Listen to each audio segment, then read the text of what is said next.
Test, test, test, test, test. How's the audio? Is there any audio? No volume yet. No volume yet. So I'm gonna have to take my camera off the tripod. Just try to figure out what's going on here, folks. Bear with me. That is very strange. Very, very strange. Yeah, it's okay now. Okay, so I'm gonna yeah, we've got some teething issues with the audio, so we've got some teeth. Bear with me. Just bear with me for a second here. I'm gonna reattach the audio. Second here.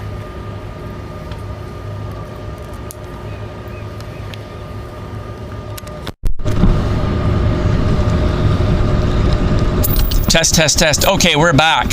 I definitely have strong audio, folks. Don't know what that was, but we're back. The audio is now, we're 7:29, so we're not even late. So hello, everybody. Apologize for the snafu there. Not sure what caused that, but we're back and good strong audio. So okay, let's see, we've got, it's just about 7:29 right now. We've got our first arrival here. This is the pre-show, and because I was delayed on the startup, I'm going to be still a few minutes late here because I've got to put the shares out to the social media. So if you folks can just bear with me for a second here while I get that done here. So at least we've got, there we go. Yeah, a bit of a rocky start here with the audio not working, but at least we've got it up and running now, which is excellent. Cloudy morning here in Vancouver. It's about 14 degrees Celsius. So I'm just going to point the camera at the Beaver here. Looks like they're about ready to start engines on the Twin Otter for our first morning flight out to Victoria. So give me a second, folks. I'm going to just take care of some social media. So this is Henry Tenby, and I'm live at Vancouver Harbour.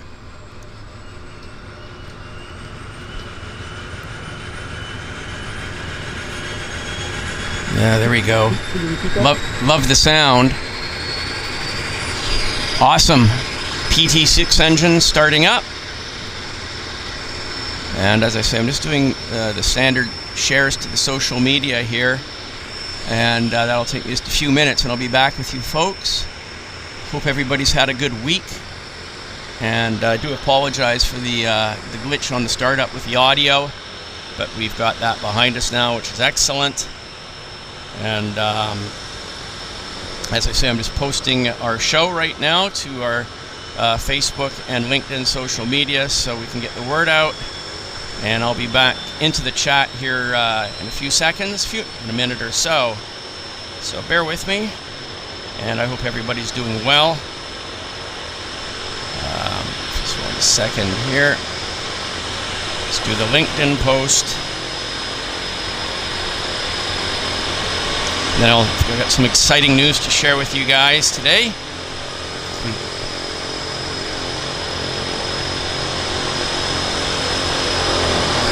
Oh yeah, there we go. They're going to be marshalling that aircraft out here in just a second. And bear with us. Sorry, YouTube. Okay, so it's dark out, as you can see. They're going to be moving this airplane off dock. Okay, I'm back, folks. I'm back in the chat. It's 7:32. Welcome to the show. My name is Henry Tenby. This is the Vancouver Harbour float plane live stream. You're watching on the JetFlix channel here on YouTube, 7:32 a.m. Pacific time here in Vancouver. I'd like to welcome everybody to the house. We've got Aviation Fan, One Avgeek Girl, Susan Turner, and 259 Miami Go. Welcome to the show, Mark Weber, Glade Thomas, Welcome, you guys are the early birds in the house. So Gerard, you're number one in the house. Excellent. Let's see, we're maneuvering this Twin Otter off the dock. That's nice. That's nice. You guys got one of the best jobs in the city of Vancouver. Look at him. Lucky devil. That's an awesome job to have. Philip Ansett, welcome to the house. Welcome to the show. Good to see you here. This is our first departure of our show today. We're going to be here for the next few hours. And we have another pop-up guest joining us this morning, which I'm really excited about. So last week, we had several pop-up guests, which was fantastic. We had Marcel from the Aviation Megastore in Amsterdam. Thank you, Marcel, for popping up on our show. And of course, we had Canadian aviation historian, writer, journalist, and longtime friend of mine, Ken Schwartz, as well, who was on the show. So I'd like to thank our last week's pop-up guests. And we have another pop-up guest today as well. So he's going to be here on the chat with me. He's standing right beside me. And his name is Delian. Dave. For those of you that might have difficulty with the Delian, he also goes by Dave. Dave Maxwell. And Dave, welcome to the show. Thank you. Good to have you here. Delian's joining us from the East Coast. He hangs his hat in the Washington, D.C. area. And he's also a veteran aviation filmer, content producer, channel operator, and has been filming since the late 90s. So he's very much big into this space, and known him for quite a long time. Showtime. First departure.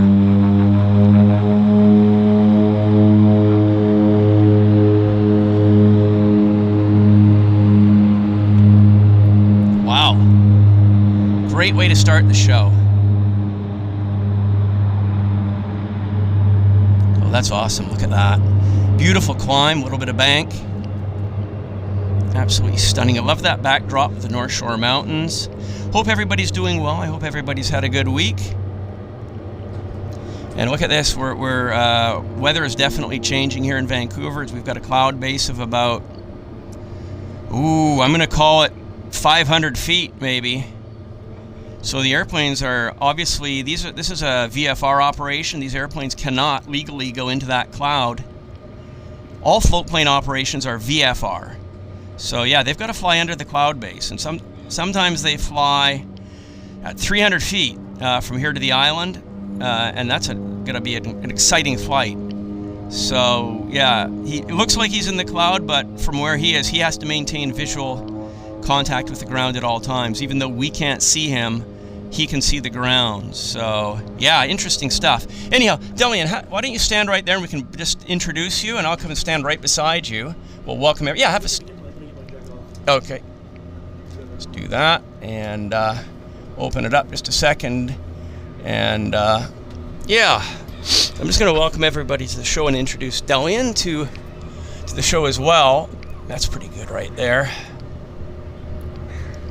So Delian, if you want to go walk in and stand by the glass, I'll come to your right side here. Yeah, if you can stand right here, and I can just introduce you.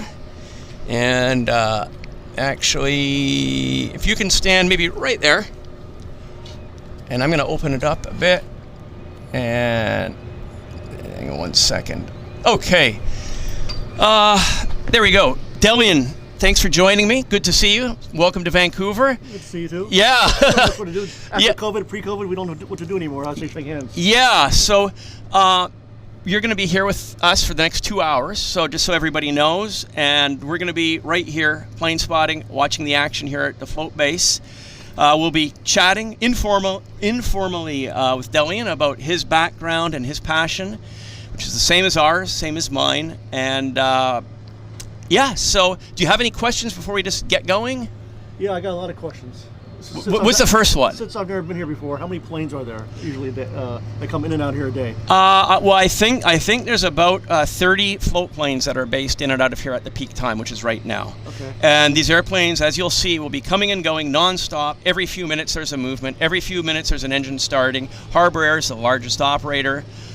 90% of the movements are Harbour Air, and I believe they've got about 30 based down here in Vancouver area for the summer. All right, sorry guys, I'm gonna ask a lot of stupid questions. No. How many aircraft types are there? Basically, 4: Beaver, Otter, Twin Otter, and Caravan. So those are your 4 types. Caravan, okay. So we've got an aircraft starting engines right now, but again, we're just going to move the camera around now, folks, and Delian's going to be asking questions. We're going to be chit-chatting. And let's just go get our first, I think we've got our first Otter.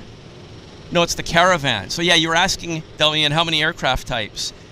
And this is it. This is the odd man out there, which is the Caravan, which is turning engines on the other side of the Otter. So how many airlines come out of here, or come in and out of here? Yeah, easy question. So we've got Sea Air, we've got, of course, Harbour Air, and we've got Gulf Island Seaplanes. So there's basically 3 companies.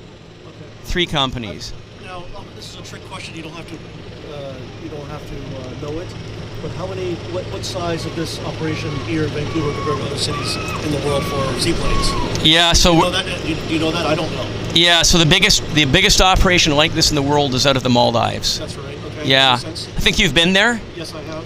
Yeah. So you've filmed it. I filmed Maldivian, and I've been to Maldives several times filming. Yeah, so that would be the world's biggest float plane operation. Okay. And I mean, we're probably a half that size or a third that size here at Vancouver. So much smaller operation in the Maldives for sure. And I think Anchorage has a bunch, right? Yeah, but those are, they do. But in terms of a single operator operation, Maldives with Maldivian, the handful of Maldivian operators, and here Harbour Air and those other 2 companies I mentioned. Yeah, I think Maldivian is number 1 and Harbour Air is number 2. I think. How about Seattle? Kenmore Air Harbor. Kenmore Air Harbor. Kenmore operates big operation, of course. I don't know how big that is. Okay. I don't know how it compares to Harbour Air. Here we've got some passengers coming out, as you can see, walking towards us. Good morning, Cindy 34 left, A of Roth, and Smurfy 999, YXX Plane Spotter. Welcome to the show. Karen Monson, I just don't want to miss anybody. J-Ro Rueda, welcome to the show, J-Ro. So yeah, just wanted to, Susan Turner as well. So, and Miani, welcome to the show. So yeah, just wanted to formally welcome people here. So yeah, I have a guest with me today. Delian Maxwell from the Washington, D.C. area. He travels the world filming aviation content. He's been in the aviation DVD business for 26 years. Well, that's how he started. Like myself, he started in the late 90s. I started in early 2000s with the DVDs, and he's been everywhere. Some of you may have seen his famous airport. It's called the Famous Airport series, wasn't it? I think that's how you branded it. Well, we originally came out with Amazing Airports. Amazing Airports, that's it. Amazing Airports. Commercial, and then we did a bunch of other series around that. Yeah, but I definitely remember the Amazing Airport series. That's right. So Delian's traveled to many obscure airports all around the world, spotting and filming and recording and documenting. And back 15 years ago, there were a handful of us DVD producers, and it's kind of evolved from that to what we're doing now, really. Yeah, streaming content.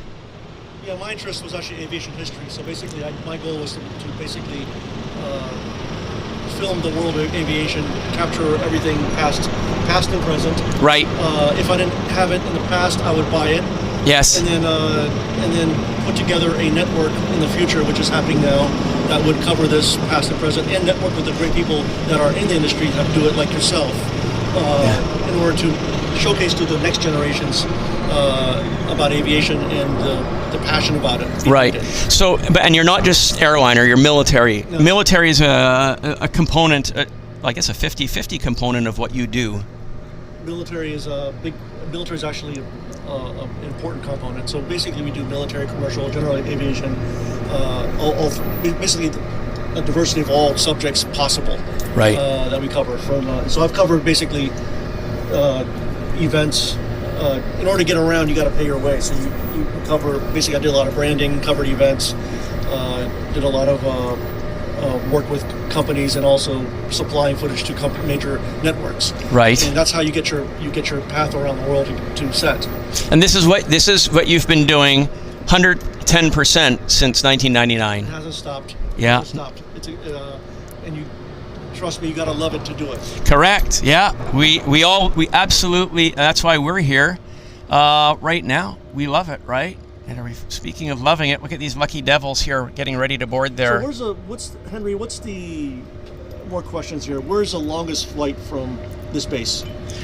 Well, the scheduled flights are the longest would be from here to Victoria, which is be 30 minutes. Okay. Nanaimo's probably 20 minutes, and then the Gulf Islands are 15 to 18 minutes.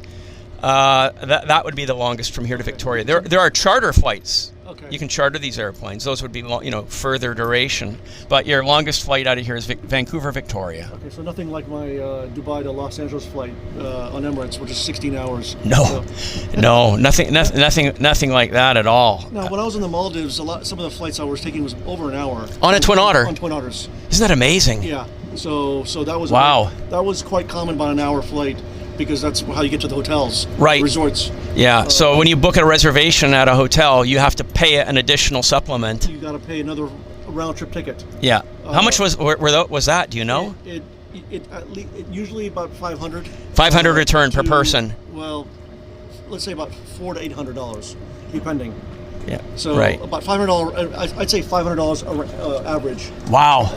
In addition. So you've got to have a good budget if you're going to be visiting the Maldives. You got to have a better than a good budget. Yeah. So here's our first caravan arrival of the show. Inbound from probably the island.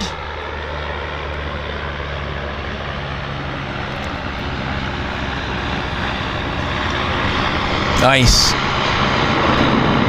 Nice spray. Beautiful stuff. How many times have you been to the Maldives? Been there Devian? 3 times. Three times as of right now. 3 times? Yeah, so. And most recently was when? 2023. 2023. Well, actually, recently. I was there a month ago, but it was a quick stopover. Right. So it was only a 1-day meeting, so I don't call that as a visit. Right. Complete visit, but last time was about 2023. 2 Okay. years ago. Wow. Hello, Donna Davey. Welcome to the show. Again, for those of you that are just joining us now, I do have a guest with me, fellow aviation videographer, historian, content producer, all of the above. David Maxwell, although his nickname is David, his real name is Delian. I'm pronouncing that correct, aren't I? Yeah. And Delian is joining us from, his home base is in the Washington, D.C. area, but he travels extensively. A lot of us do, You're right, Henry. I spend 1 month a year in Washington. The rest of the year I'm overseas. On the road. On the road. You hang your hat quite a bit in Southeast Asia? I've been there quite a bit because there's a lot of people there. Absolutely. It's where we do a lot of work there. Yes. It's for various reasons, because of outsourcing, but also that's where you get a lot of action, a lot of growth. Right. Good. Wow. And it's very dynamic. Right. So is your main base Thailand, or not necessarily? It changes. Okay. It's in Southeast Asia, different countries. Okay. And developing more in Dubai. Dubai. Okay. It's a place I've never been. Oh, look at this. This is unusual. The helicopters are doing, kind of lost them. The helicopters usually don't fly this close. Heli jets. I guess it's because of the weather. Yeah, he went into the murk a bit there. Yeah, so Dubai. How's Dubai for plane spotting? I understand it's not very friendly for that. It's gotten easier. You just don't go out and get a camera and take registrations like that now. So, but you can get hotel that you can watch things from hotel. Okay. It's become more mainstream, but you got to be aware, of course, of they've got rules on things. You can't just go out there and spot planes. So, right. But can you spot plane from your hotel room? No problem, I think. Okay. No issues. Okay. Is it a good view? Yes, I think it's a pretty good view. If you know where to go, it's a good view. Okay. So, but if you go to the other airports, that's another story. Right. That's where I think you have to be it's a Middle East country, so you got to be a little bit careful. Right. And you'll see stories of people getting stopped for a few days at least. Right. So you gotta always be aware of that. Right. So you were asking about the operators that serve here. Here's one of the other operators, Sea Air. That's another company. It's based in Richmond, the airport. They provide a scheduled service as well out of here. So, and welcome to the show, Paula Day, Kara Monson, and Donna Davey. Welcome to the show, ladies. I filmed a operator of Cessna Caravans about 7 years ago in the Philippines. They were flying to resort islands. Right. Did they go to Boracay? That was one of the locations they flew to. Yes. Yes. So I flew about 4 or 5 locations with them. We were branding them. Right. And there was we're no longer there actually, but there's I've always been interested in seaplanes for some reason. There's something back to the if you remember historically, who was the most famous airline that flew seaplanes? BOAC, British Airways today. And Pan Am. Clippers, the two of them flew them. Those were the global airlines. Pan Am with their Clippers and BOAC, but they both flew the largest. Yeah, 4-engine flying boats. Hey, Glen, how are you doing? Glen Etchells has just showed up, folks. Another pop-up guest has arrived. So Glen, how are you?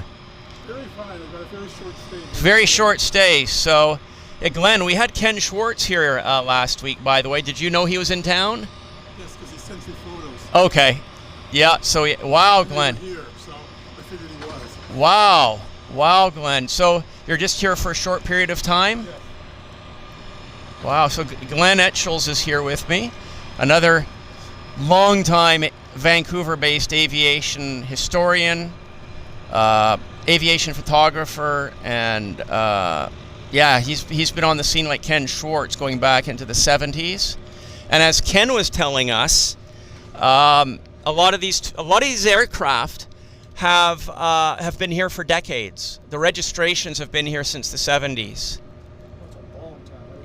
Yeah, a lot of these, like CFXAI, one of the Beavers.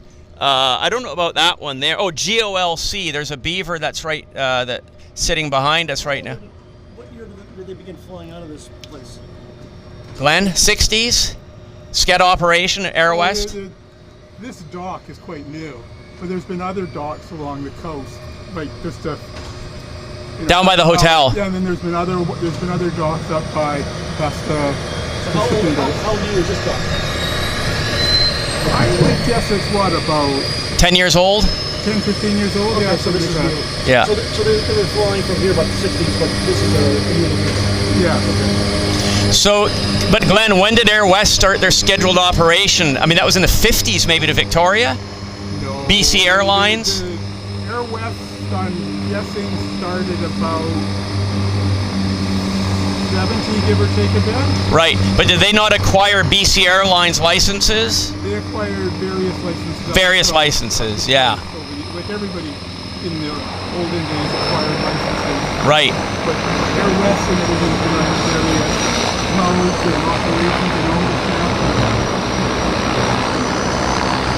Lots happening here, guys. Lots happening.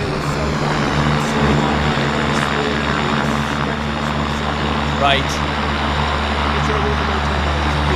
Wow. On. Lots more to sell as well. On.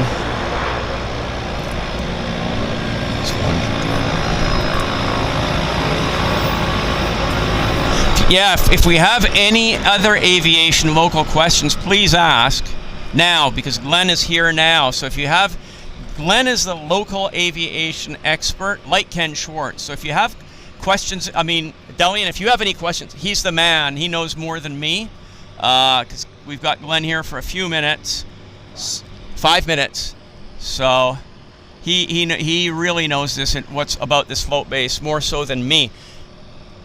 And I was telling you that the registrations, like look at the registration on this Beaver, G-O-L-C. That Beaver, it's been here for decades. No kidding. Okay. Yeah, and a lot of these airplanes have been here for decades. Okay. So, I don't know about FHRT. Wow. Let's see. How much is a round trip to Victoria cost? Glen can speak to that.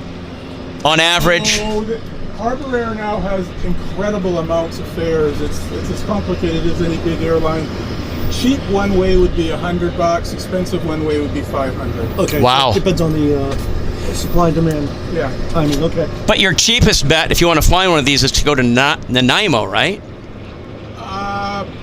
Cheaper than Victoria. Which aircraft you want, which airline you want, too. Yeah. But I think you can get it as low as $60 if you book days in advance. So what do you so for those who don't know Victoria, what do you fly there for? What do you do there? It's the second biggest city in BC. And the capital is there. The capital of. Touristy. Okay. There's you can almost anything you can do here, other than there's not really close to any mountains. Okay. You know, there's beaches, whale watching. Lots of Oof. government dogs. Yeah. So Glen is saying whale watching. A little bit cheaper than Vancouver, but not a lot. Lot more friendly. Wow. Busy action here. Really busy, folks. Hello, Mixter A350, John Blower. Welcome to the show. Close to the US. But that was a good question. What do you do when you get to Victoria? I'll just recap. The answer is there's a lot of government traffic between the two cities, tourist traffic. You can do whale watching from Victoria Harbour, which you can't do from this harbour. So, and day trips. I'd say a big portion of it in the summer is tourists going over for day trips. So. What kind of business is in Victoria? Like tour business? Besides tourism, why would someone fly over Tourism, there? government, there's high-tech business. There'd be things to do with like the Royal Canadian Navy has a base there. The Coast Guard has a base there. So is this early morning, the rush hour? It is for the next 2 hours. That's why we're here, because it is rush hour now. Between 7:30 and 9:30, it's peak departures. Is there a second rush hour? Glen would know that. I don't know when. So Delian asked if there was a second rush hour, and the answer is dinner time. So if you want to get all this action, you show up in the morning or you show up at 4 o'clock. Depending which month, it's dark earlier. But they can't fly after sunset.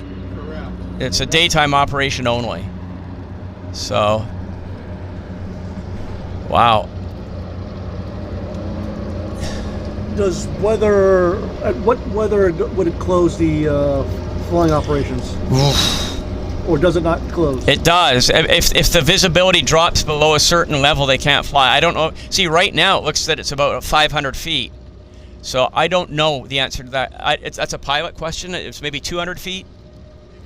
It's the fog, you know, and I suppose that if it gets incredibly windy, you know, snow and ice and things like that too. But if you look at the cloud base right here, if you look at the cloud base, okay, there you go. There's a hotel, there's a building there, or a crane. I don't know, it looks like it's maybe 500 feet, because we've got buildings up on North Lonsdale, and they're kind of visible through the murk. I'm just trying to see if we can show them. Now, what are we looking at here? Is this a bay or like a? This is a harbor. It's a harbor, and then is there a river that goes by through here?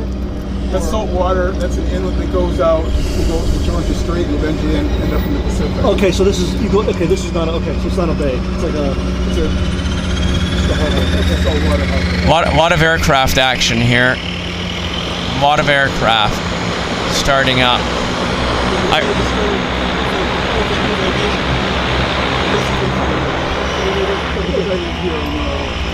I know what to talk about in the future. All of us, I'm very big into I have the largest diversified aviation archive in the world. Becoming military commercial, I purchase have all kinds of stuff. So I've always loved historical. But with historical, you need to have... So 259 Miamigo says, I managed to get to Victoria return for 240 and Nanaimo return for 98 for early October of this year. I'll have to ask Glen about Whistler. I do not believe they fly to Whistler. They might. I'll ask Glen. It's noisy this morning. Very noisy.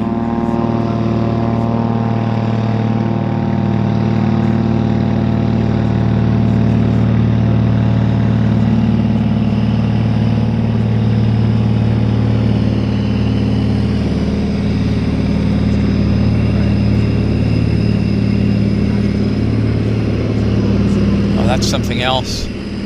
That's left. That was a left step there. Where you put the left float into the water and pulled the right out. That was something.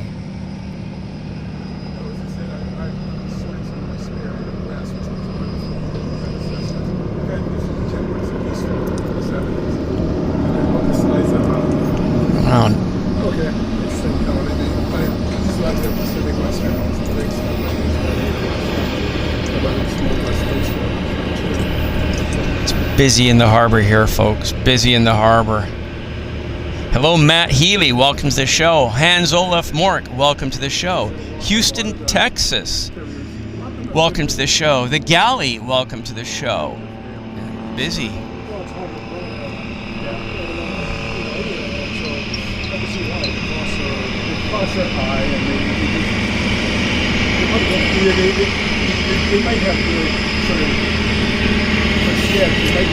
I'm going to ask Glen Etchells about Harbour Air flying to Whistler. Glen, somebody's asked on the chat, does Harbour Air not fly from here, the harbour, to Whistler? Yes, in the summer. Summer operation only. Okay, they do. So there we go. That's the answer. So it's summer only.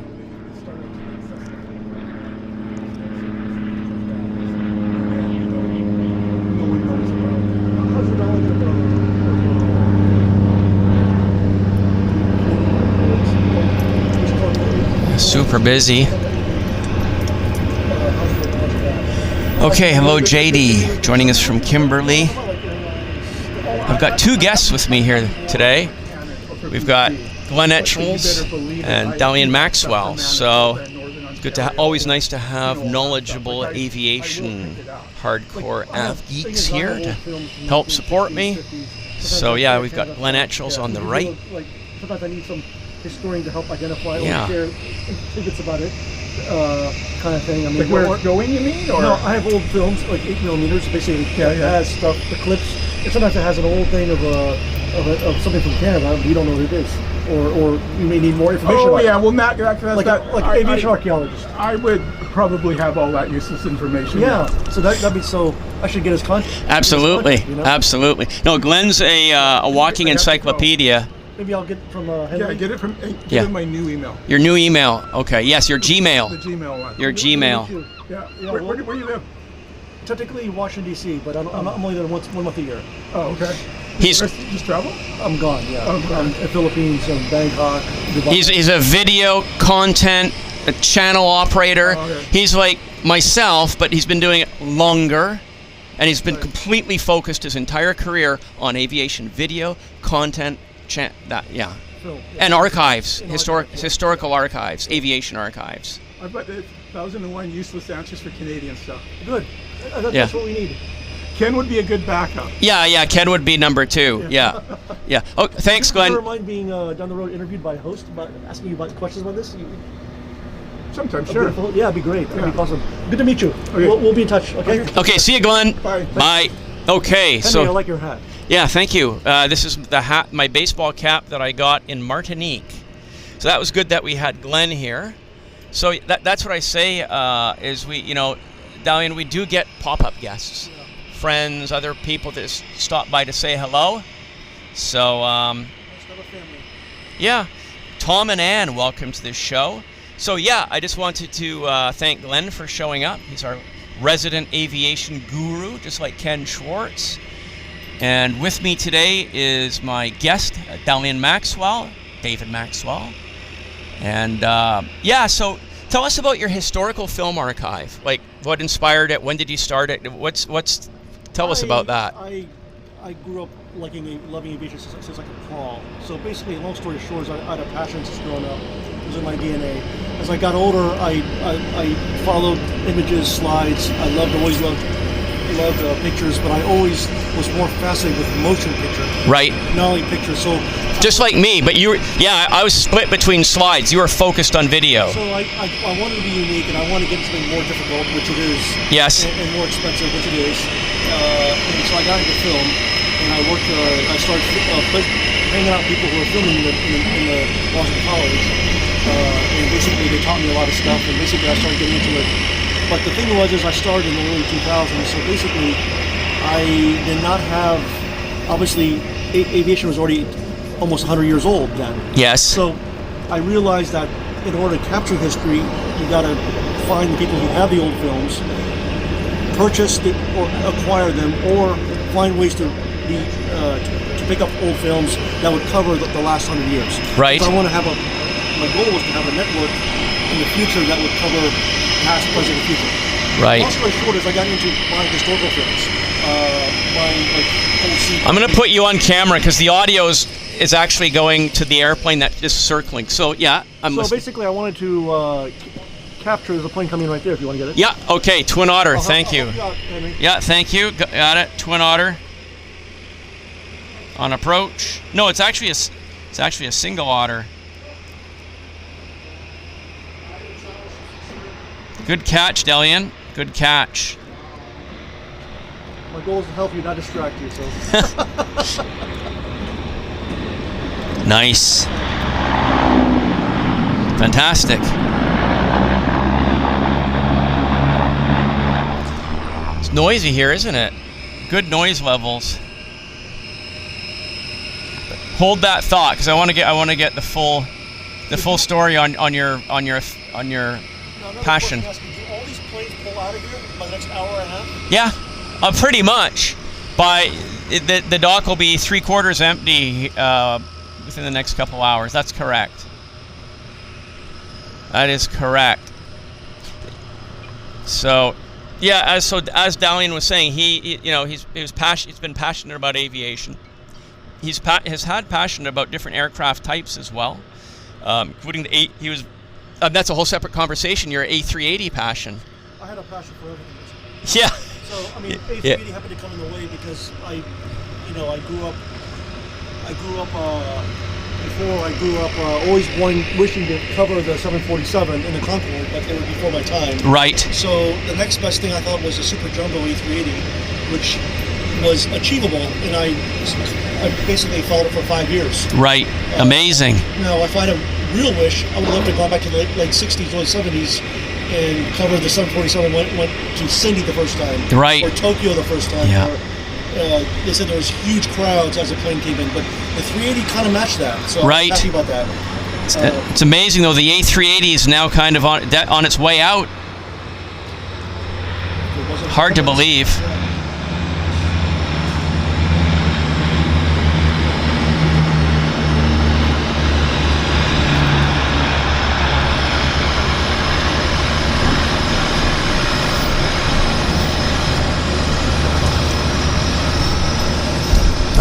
Okay. Yeah, I've not even had a flight on an A380, if you can believe that. I've not yet been on a 380, and I don't have much choice, really. It's a great plane. I have to say it's a great plane. Yeah, I'd love to have a flight on one. It's got very good seats. I have to be honest, it's a very good plane. With Emirates, it's a very good. They use it very well.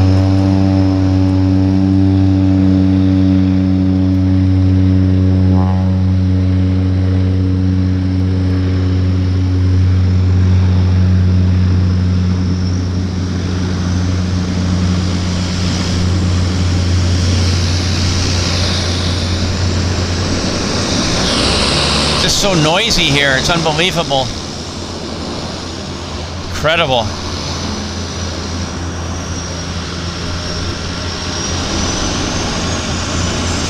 But you see what I mean, Delian? It's just non-stop action. You know, there's 3 airplanes on the move here at the same time. It's very good. I've never been to a seaplane operation like this. I mean, I've never been to. Well, yeah, it's different than Maldives. It is like we've got 4 airplanes moving. We've got 1 in the sky, 3 on the ground. It's quite remarkable.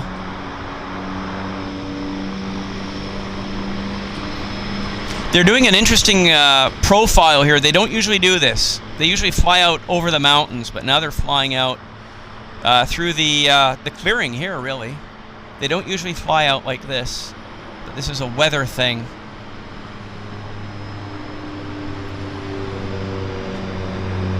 How far is that plane flying right now?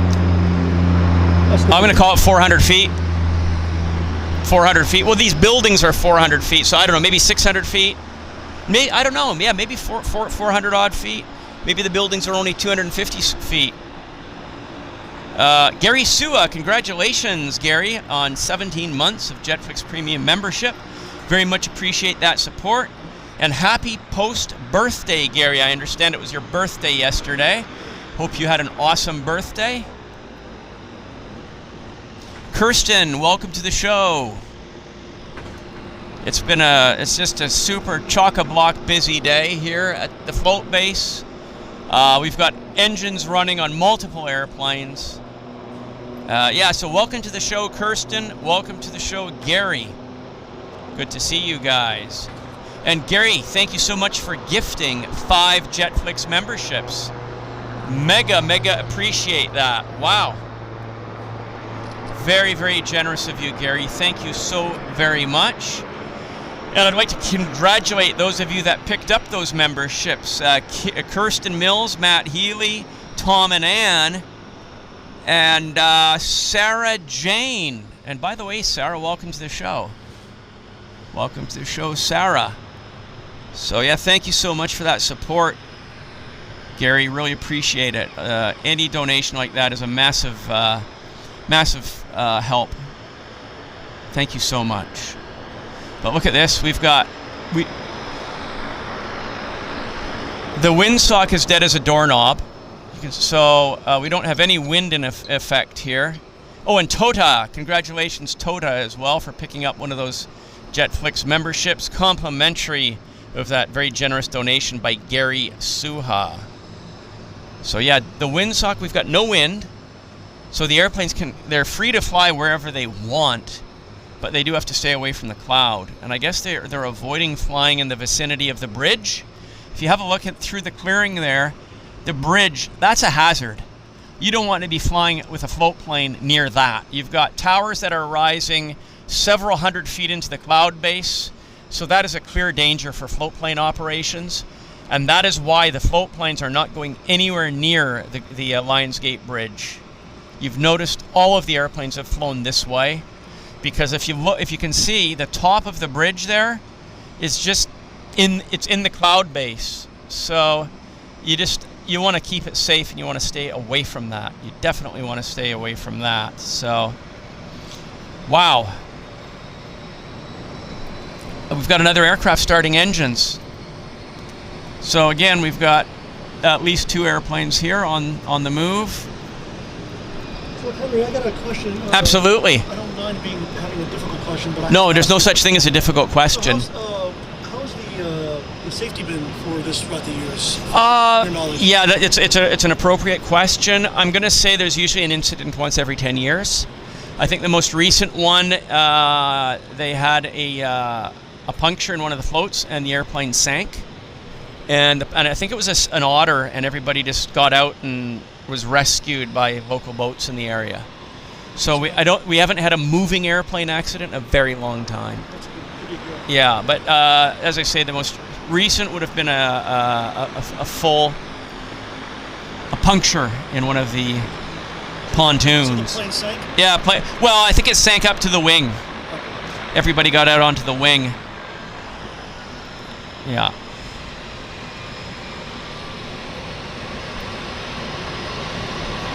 So we've got a turbo otter setting up for landing. Somebody made a comment that it's interesting there's no anti-collision damage or collision lights on the top of the bridge. That is very strange. You are so right about that. There's no collision lights on the top of that bridge. It makes no sense to me. Oh, nice. Beautiful. I got a question. What's that orange ball with planes passing by? Is that a marker for the landing strip? I guess so. Well, maybe maybe it might be. And maybe that's their. Maybe they fly to that ball. Visual. It's a visual reference for them to fly to. I think that's what it was. So Delian asked me, "What is this red day-glow ball in the water?" And I think it's probably a visual reference point for the pilots that are landing to point their nose at that ball. And that's what they're doing. That's what they're doing. So, yeah, good question. I'd never actually noticed, or I've never thought about that before, but that's a good one. But somebody made the observation that the bridge doesn't have any collision lights on the top of it. And I find that really weird. If you look at the top of the tower of the bridge, there's absolutely no lights on it. And I can't understand why that's the case. Very weird. So we've got 3 airplanes now on the move, on the water, waiting for one of them to bust a move. I smell burnt kerosene. Can you smell it, Delian? Yeah, it smells like victory. Yeah, doesn't it? Yeah, doesn't it smell nice? Yeah, so Delian's here. He's able to enjoy the smell with me. It's a smell we very much enjoy as aviation fans, the smell of burnt kerosene. Ah, wonderful. That's right. Nothing like the good smell of burnt kerosene at 8:14 in the morning. With coffee. Yeah. Wow. I'm sure I brought some bacon. You could smoke it. Yeah. Oh. Well, I'm just waiting for... Look at this. We've got 3 airplanes. 1 and 2 there. But can you... Let's go back to you're telling me about your archive. So you've purchased old films and content. I purchased around the world everything I could get my hands on that would cover the history of aviation. Right. Starting from the Wright brothers, 1900s, to the first Pan Am Clippers, seaplanes from Miami. They were based in Miami at the time. And I got some shots of San Francisco. Pretty much anything I could get with Pan Am or anything like that, I would buy it. Right. Well, that's what I was telling you. You should approach that fellow Capitan from Los Angeles, because he purchased film archives from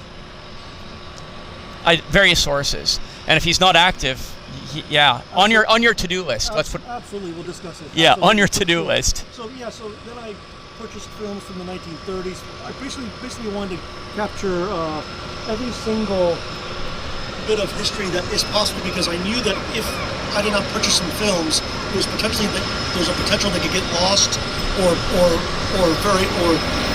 disappear. Right. So I figured we're saving history by what we're doing, and that's why I'm forming Airflix. Right. Which is to cover this.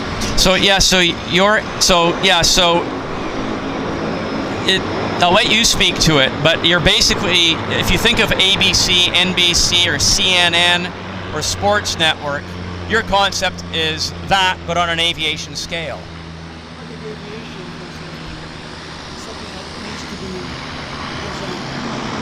aviation's both, it's a passionate area, professional and passionate. It's worth 4% of the world GDP. We count travel 15% of the world GDP. There's not even a single network covering it globally diversified. Right, so that's your vision, as a global network, like a sports network, but call it aviation network. You said it right. Yeah. Like an ESPN of sports. Yeah, ESPN. So that's what Delian's been working on for the last... Well, his vision goes back to the late 90s. Late 90s, correct. Yeah. So I've been blessed to be around a lot of a lot of great people who shared with me, including actually you, Henry. So part of this dream is really to also show the family of people who have covered this industry in different ways, and I call them basically aficionados, or in some ways almost like aviation archaeologists. Right. In certain ways. And if we don't, I believe if I don't get them on camera or interview them, the next generations will not see what it was like. So things change. So Right. hopefully we could capture that. Absolutely. Well, I'm glad you got to meet Glen Etchells. Yeah, it's great. Yeah. These are people, by the way, that I think are walking encyclopedia. Oh, Glen is a walking encyclopedia for Canadian aviation. If we don't get these people, interview them, or talk to them on camera, or get their information, to me, it's really important to do that. Yeah. So I already started interviewing a lot of famous people, like astronauts, people who are in the industry. I've already missed some too. Right. But hopefully we can capture some, a lot of people who are still around and get their stories, because aviation has a lot of great stories. Yes. I agree 1,000,000%.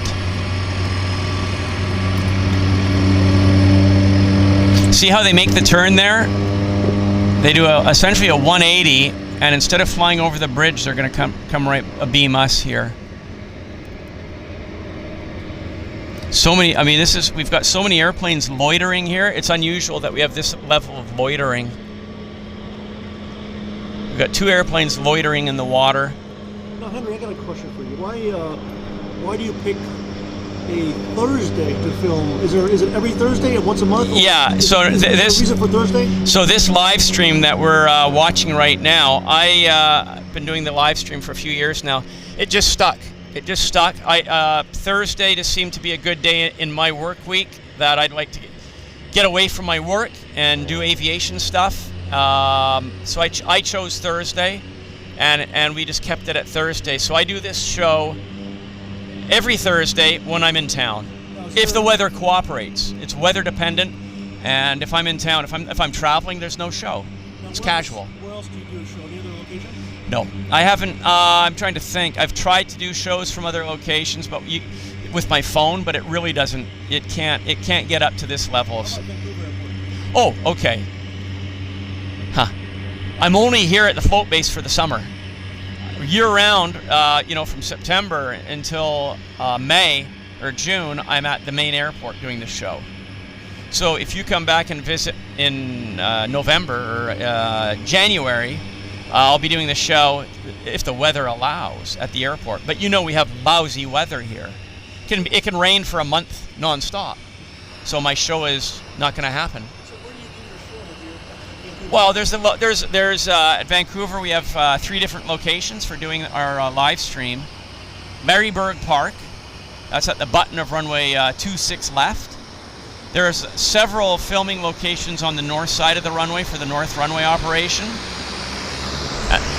Hang on. And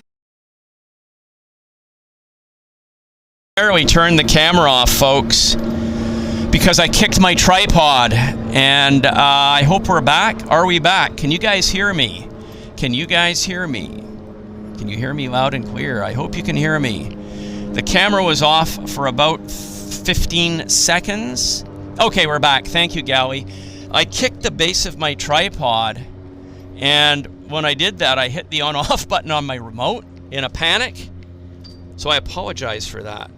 But I was explaining that we do this show from the main airport throughout the year. It's just the summer that we're here at the float base to make it different, to do things differently. So we have 3 different locations at the airport where we do the filming, and it gets monotonous. So that's why I thought, let's come to the float base. Let's do that. And what time do you do the filming in Vancouver? Historically, we've done it like a 9:30, between 9 and 10 start. We would run the show for 2 or 3 hours until lunchtime. So when any of the Asian carriers come in, is that a time no, international or just mostly domestic? JAL, it's mostly domestic. Most of the Asian carriers are coming in the evening and latter part of the day. So nighttime, okay. Yeah, so glad you're enjoying the show, Greg. We've got Beetle, Jamaica. Beetle is joining us from Jamaica. That's fantastic. Thank you for joining the show. I'm glad you guys can hear me. Yeah, thank you, Mark. Appreciate that. So, these are great questions, Delian. I'm happy to answer them, and whether they're coming from the chat or from Delian, I enjoy the questions and just You can tell the person in Jamaica that the airline was one of the most beautiful colors in history back in the 80s and 90s. Yeah, Air Jamaica. Wasn't it beautiful? Beautiful colors. Yeah, I never forgot it. It's too bad that Air Jamaica doesn't exist anymore. No. And same with BUIA. I like BUIA, British West Indies. Another beautiful airline. Yeah, they had beautiful TriStars, L1011s. Absolutely great. I absolutely love those. Those were the kind of airlines I know. forgot. The Caribbean Airlines. Yeah. The only airline that matched it in the United States was Braniff. Yeah.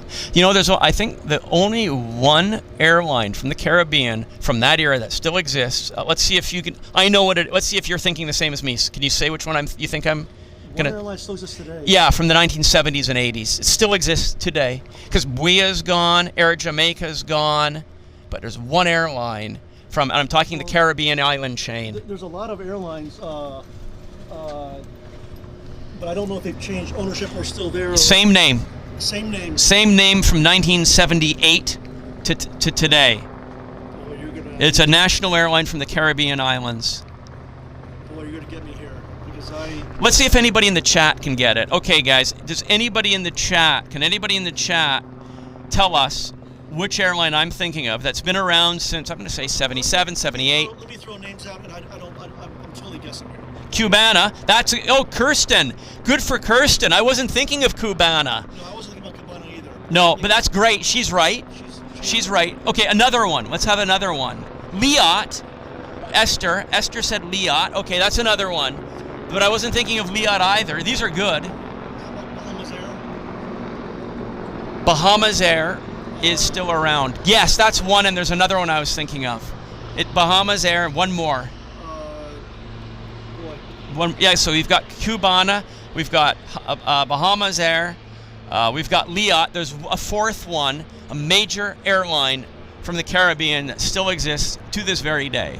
Government owned, there's the clue. So if anybody in the chat,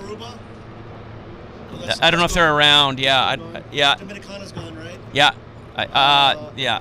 Aeroteca's probably gone. Caribbean Islands. Yeah, Caribbean Islands, yeah, okay. yeah. There we go. Beetle said it. Beetle, congratulations to Beetle. Cayman Airways, yeah, Cayman. In fact, I just saw Cayman Airways in LAX. LAX. Yeah, they were there for some reason last month. That's strange, isn't I was it? there. Maybe there. I don't know if there's a new route there, or there's a maintenance. Yeah. Wow. Yeah, Cayman. Yeah. So there we go. Those are the four airlines. You don't know Cayman. Good job. Yeah. There we go. John Blower says Liat, leave island anytime. That sounds good. Yeah. Just show up at the airport and wait. Liat. Well, they used to have HS 748s, which were my favorite aircraft type. When I filmed St. Martin, I remember Liat coming in almost every other hour. With ATRs? They're flying something else at the time, not ATRs. No? I forgot. It was same size but different aircraft type. Okay. Tom and Ann, thank you for joining the show. You guys have a good day. The quiz is over now, Paul. We've come up with the four airlines in the Caribbean that are the I'll call them the iconic grandmother airlines of the Caribbean that are still existing today. Right? There were others that have gone bust. But the four that still exist today: Cubana, Liat, Bahamas Air, and what was the other one? Cayman Airways. Yeah. Fascinating stuff. So the battery's at 23%, folks. I'm watching the battery closely. I may have to do my battery change here in the next few minutes. And our guest today, we have another. We've had two guests. We've had Glen Etchells and David Delian is his real name, but David Maxwell. So we're having a good time here at the float base. Good chat, good camaraderie with all you guys as well. So it's good fun. And again, I'm watching my battery quite closely. So again, thank you very much, Tom and Ann, for stopping by.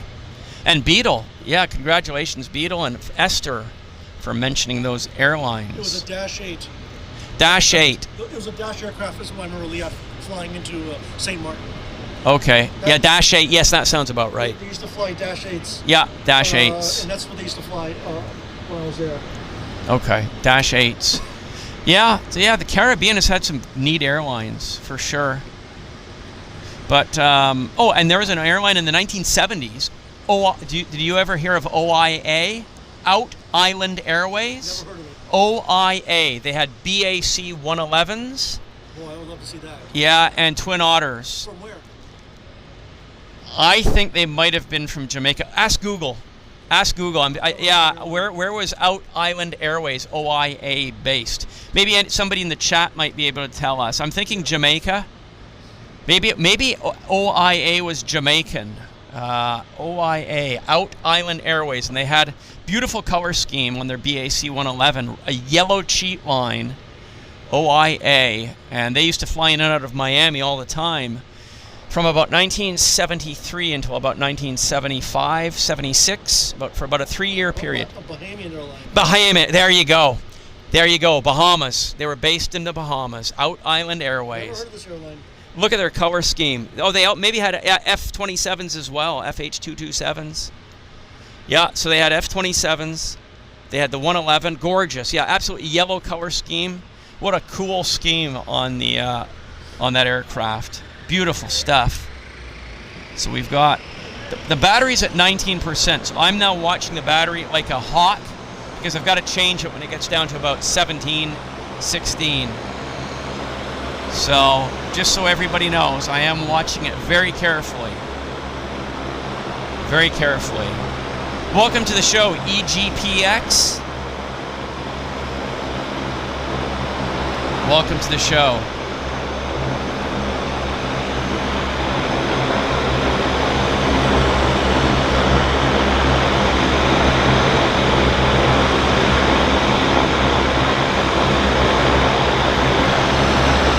Noisy. We got some serious noise. The Caravan is a noisy airplane, by the way. Very noisy. A lot of noise on that Caravan. Yeah.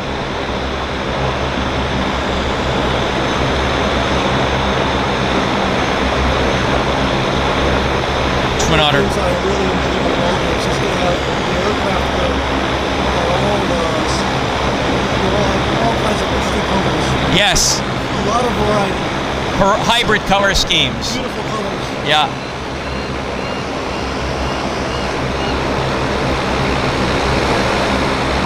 Once this Twin Otter goes, I'm going to change the battery. So I'm hoping he's going to point that nose any minute. Maybe not. If he doesn't take off shortly, I'm going to do a battery change because the battery's collapsing rapidly. I'm going to do the battery change now. I do not want to take a chance. I do not want to take a chance, folks. So we're doing a battery change. Battery change. We are doing a battery change.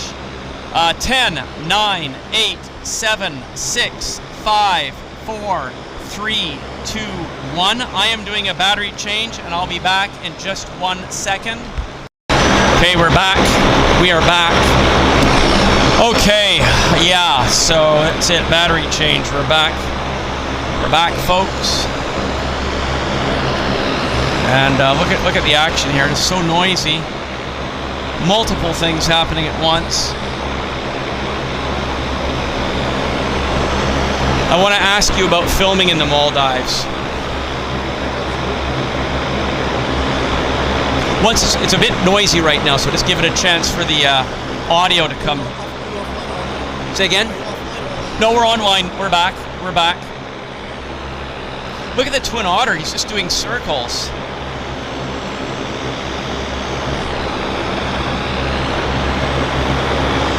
That Caravan is one noisy airplane. Yes, British West Indies. We did mention that at the very beginning, EGPX. It's the very first airline that I mentioned.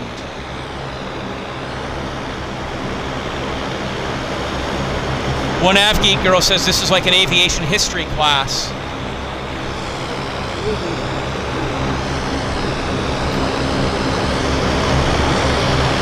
Helicopter.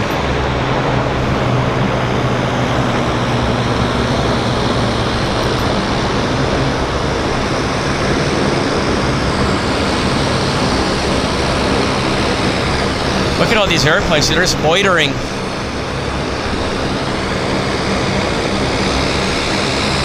I want to talk with you, but it's too much competition for the engine. No problem. Yeah, just let it get a little bit quieter. Enjoy the action. My goodness.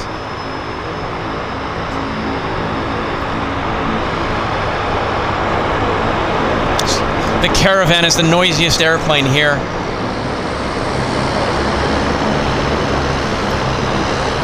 All that noise is coming from that little engine right there. Wow.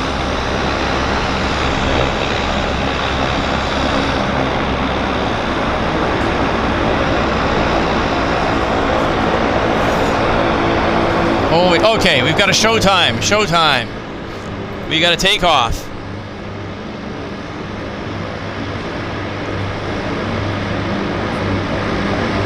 Take.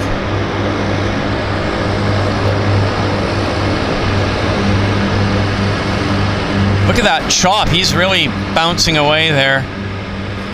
Bouncing away like a son of a gun. My goodness.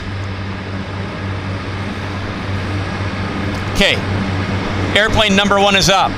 Number 2 is now throttling up. That's the Twin Otter, I think.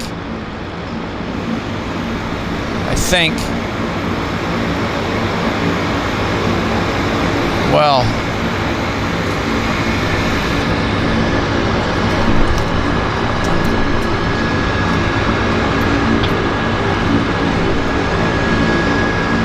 it is a busy, busy place. Very, very, very busy. Who's next? We've got the Caravan. Oh, I think maybe they have to wait for this airplane to clear the airspace. That could be what the situation is. They won't let the next airplane take off until this aircraft is very much well on his way, or her way, to the island. Showtime. Twin Otter time.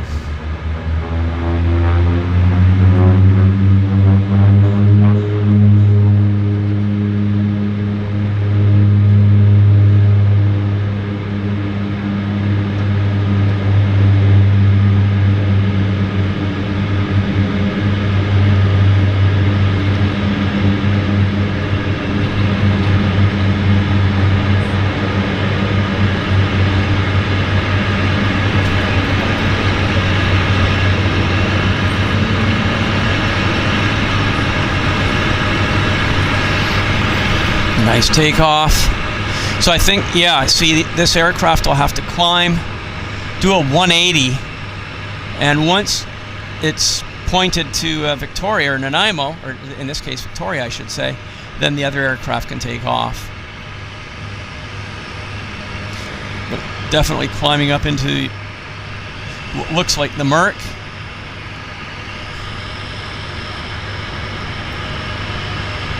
Interesting profile there.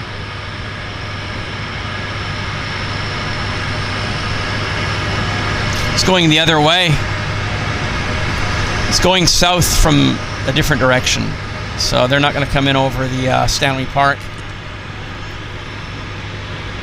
So now we've got this one aircraft to say goodbye to. Yeah.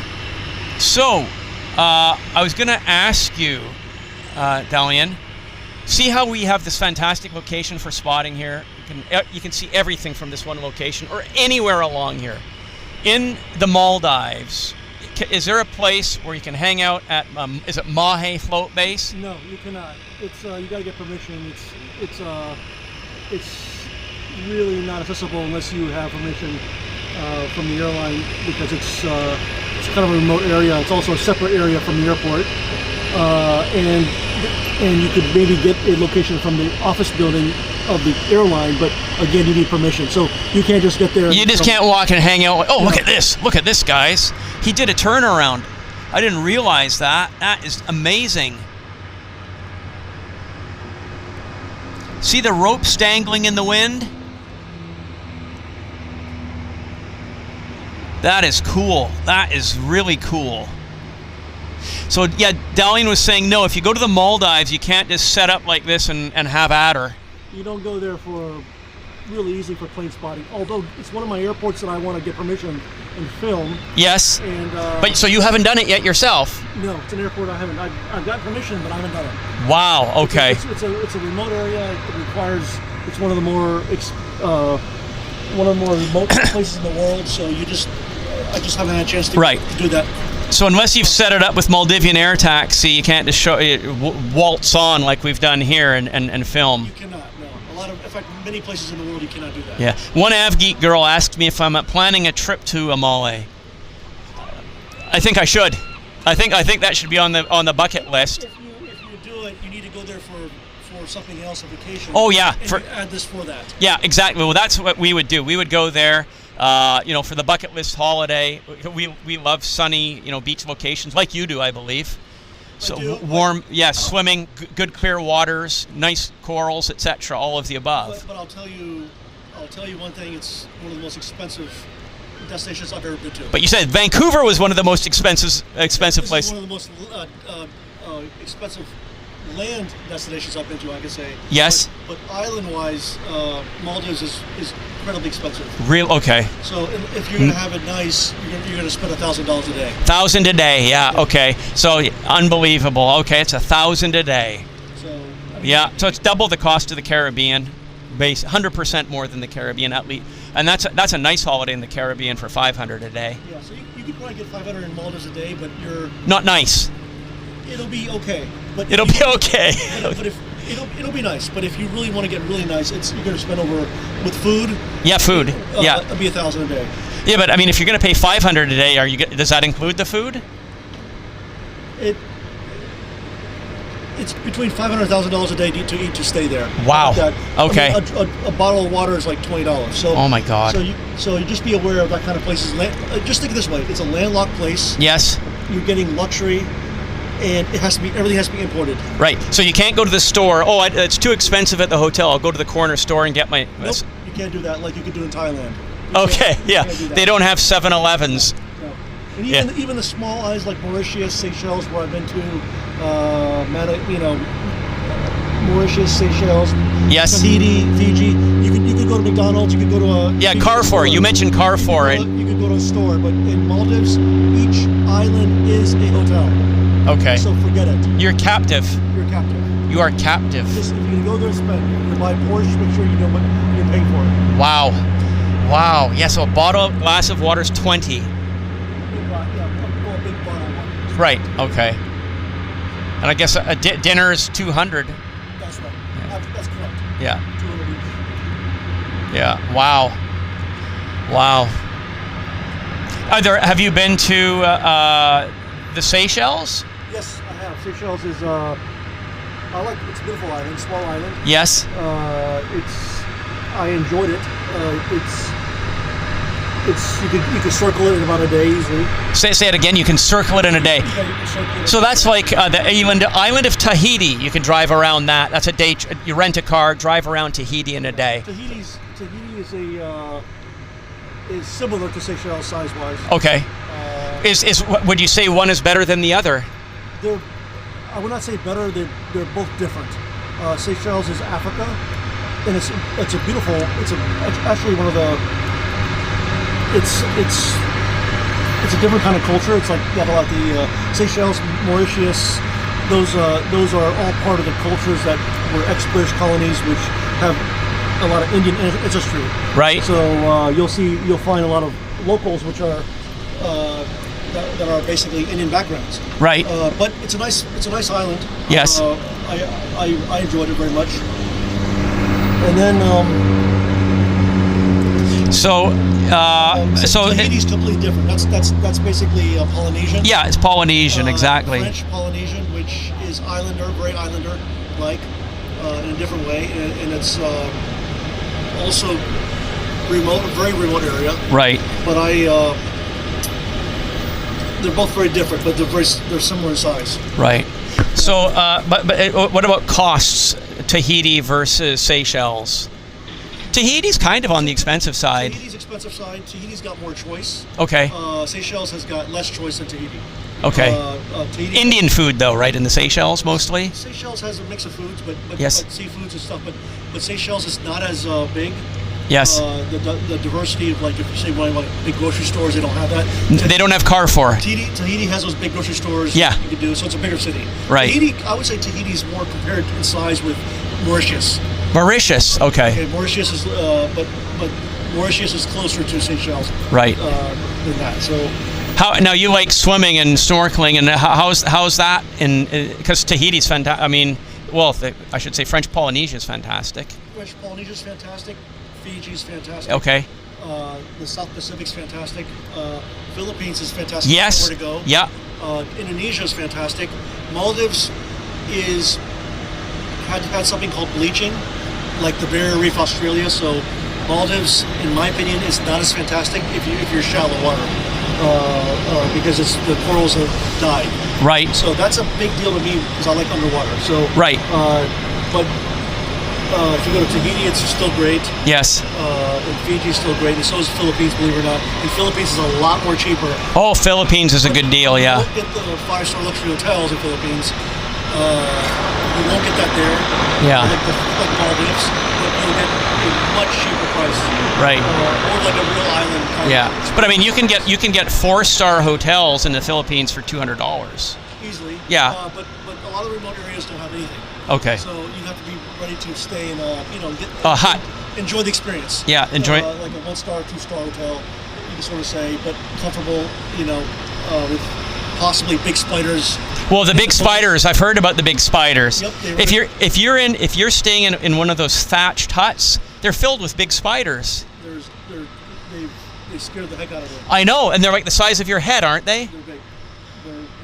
So why? I wonder why these thatched huts attract these bloody spiders. They're actually everywhere. So they're not everywhere, but it's more than inside. They're outside too. Yes. It's the same ones that you find in Australia, by the way. Yeah, those are the trapdoor stuff. The same in Australia. Okay. There's specific names for them. I forgot. Yes. But they look scary. Yeah, they look. But if you're staying in a proper hotel room, they're not as prevalent as they are on the beach huts. When I was in Cebu, I had troubles with those spiders when I was whale watching there. So I've been to Cebu. Now I stayed in a proper North American style hotel. Didn't have the spider issue. Were you beach hutting it or? No, I was 3 hours south of Cebu. Okay. And they had whale watching there, and that's where they had the spiders in the small hotels. Like, and again, we're talking massive. Like the ones from Australia. Oh my God. They're called. I forgot the name of them. Okay. I forgot the name. They're a famous spider. Maybe one of your listeners can remember which spider it is. Wow. Yeah, that I don't want the big. I don't like the big spiders at all. Don't want to deal with them. The spider's the size of my head. Huntsman. Kirsten Mill says Huntsman. That's it. That's the one. Yeah. Thank you, Kirsten. That's the one. That's the spider. Correct. Kirsten hit the nail on the head, folks. Kirsten, you are right. Huntsman spiders. She knew it. Wow, huntsmans. But they are not dangerous, but they're very frightening. They look scary. They look scary. Big and hairy, big bodies, and big legs. Yeah, okay. Oh my God. Woof. Yeah. So I basically I paid for a hotel room. Yes. I went to sleep. The thing ran across the hotel room when they promised there was no spiders in there, and I left the hotel and paid for it and didn't stay. So that tells you right there. Oh my God. I don't know if you guys heard that, folks. Delian just said he paid for a hotel, hoping there wouldn't be spiders. You paid big bucks for it? No, not big bucks. Not big bucks. But maybe $50. Okay, $50, but still you didn't stay there because it was just you couldn't deal with it. I go to sleep, and this thing ran across the floor. They promised there would not be one. Yes. And I said, forget it. I'm not going to sleep with this spider. It ran across the floor. Across the floor like a Hollywood movie. Oh my God. So where did you sleep, in your car? Slept in the car. You slept in the car. Yeah. Correct. Wow. Yeah, that's brutal. Yeah, I don't want to deal with that. Not interested. Wow. Yeah, I know they have massive spiders in Australia. Head-sized, human head-sized spiders. Yeah, when I was in Cambodia, you're barbecuing them. You could barbecue those spiders. They were eating them? But those were tarantulas. Yeah. Wow. Unbelievable. Pay extra. Well, that's what somebody. Yeah, pay. They should charge extra for spider-free rooms. Yeah. Yeah. My goodness. Wow. So, Delian, some people will be curious to know. Now, do you put any of your content on YouTube, or is that something you don't get into? We're putting our trailers there. Trailers. The whole reason is we're going to point people to our. We're creating actually the platform right now. Yeah. It'll be up by the end. It will be up in the next few months. By the end of the year, it'll be up.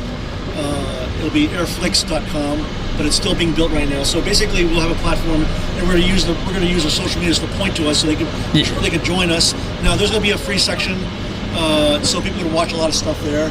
And then for those who want to go further, there'll be an exclusive section. So it's going to be a hybrid. It's going to be basically a hybrid media.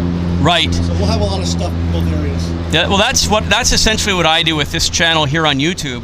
I use it to hopefully point traffic to my JetFlix channel. It's the same concept. Because for those who need to understand, we work very hard to create unique content and exactly. YouTube, while great as YouTube is, it's best that you don't get owned, but you also have control of your content, and that's why we go the extra efforts to do so. Yeah, I believe the same. So, my JetFlix platform, it has all my content on it, 1,000 films, and here on YouTube, it's the teaser content. That's right. Now, I have put some of the I've put some of the full shows here on YouTube as available for the premium subscribers on YouTube. Okay. Same kind of concept, right? You know, here's what we offer. If you want all you can eat, head over to our platform, so to speak. So promote yourself. That's correct. That's yeah. The key though is the key is it's very important that you control your own platform in the end, because that way you could put whatever you want on there, and also be unique, because YouTube will have everything, but it's also got a lot of bait and switch, has a lot of inaccuracies. So when you have your own platform, you're able to control it and keep it accurate. Well, what I've found on YouTube is I'm also interested in historical content, and I digitized Air Canada's entire archive. So when I tried to put stuff from Air Canada on YouTube, they would say, "Oh, the music, that we can't show this. There's a jingle in here, correct. Or there's a certain element of this footage." Yeah. And that's why it's if you've purchased footage, historical footage, YouTube can be very problematic. And the funny thing was, when they want people to join years ago, they didn't care. No, but now they do. Now that they have it, there, now they're becoming particular. So yes, YouTube is great. As great as it is, it's a great thing, no doubt about it. It has limitations. Yeah. So that's it. That's the reality. That is the reality. But yeah, and you said you've got a lot of historical footage that you haven't digitized yet. We have the largest archive in the world that people haven't seen. So we'll have a team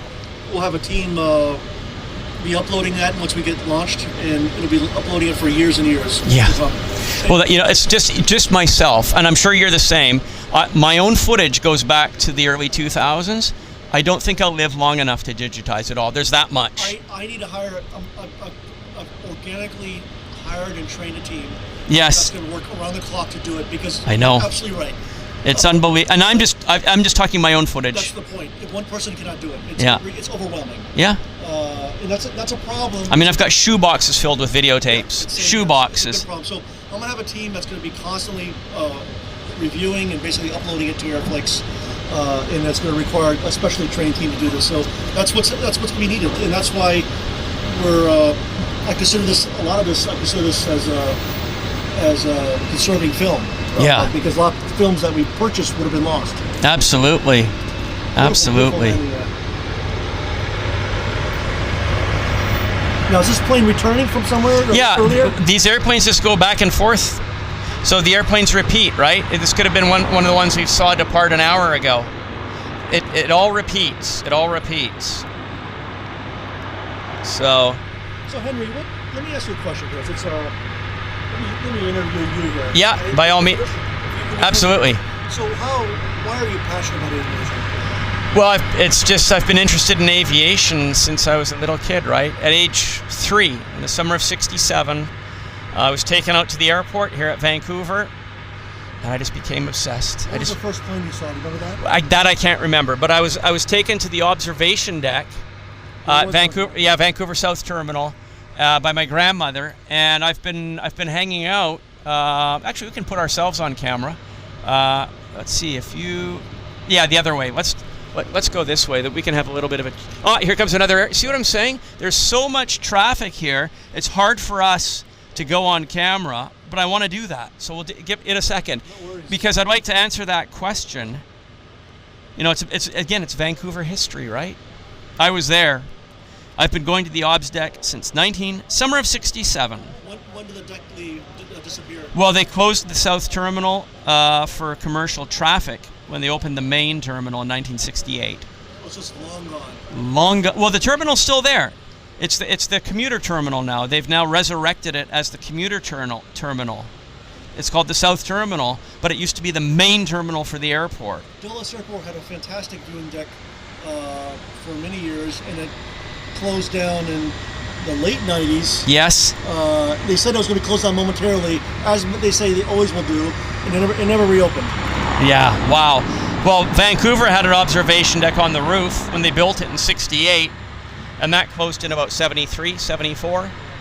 So. The thing I did is I pretty much didn't believe that they said it was not going to reopen, so I basically filmed a lot my first cameras from the observation deck. Right. At the time, it was monotonous, it was boring, it was in little, What was it, all 727s and 737s? DC-9s. DC-9s, yeah. 73200s. Yeah, monotonous for the day. Lots of jet streams, because that's where at one time United Express was based. Right. And so there was a lot of jet streams. So it was just a lot of action there at that time, and it was actually quite nice. And it's all long gone. Unbelievable. Yeah. Well, that's the story of observation decks, right? They just, when they close them, they usually never reopen. Yep, they never reopen. I met one of my key guys on my team 20 years ago because I went to the Toronto airport. Yes. They were going to collapse that famous parking lot. Yeah, the parkade, the famous Terminal 1 parkade at Toronto. I specifically flew to Toronto just to film from there. Right. Before it closed, and that's where I met one of my guys on my team today. Wow. He's American or Canadian? I'm Canadian. Okay. Great Canadian. Great Canadian. Would you like to share his name, or is it confidential? No, he's my archives director, Scott Owen. I don't know him. Okay. Yeah. But he is an aviation fan. Fantastic. Okay. He's an aviation aficionado. He knows history. He pretty much knows a lot more than I do. Okay. How old is he? He's probably in his Late late 50s. 50s. Okay, so a little bit younger than me. Was he an original? Did he do slides in the day, or was that not? I think he did. I believe he did Prince. Prince. He did Prince. Okay. He did Prince.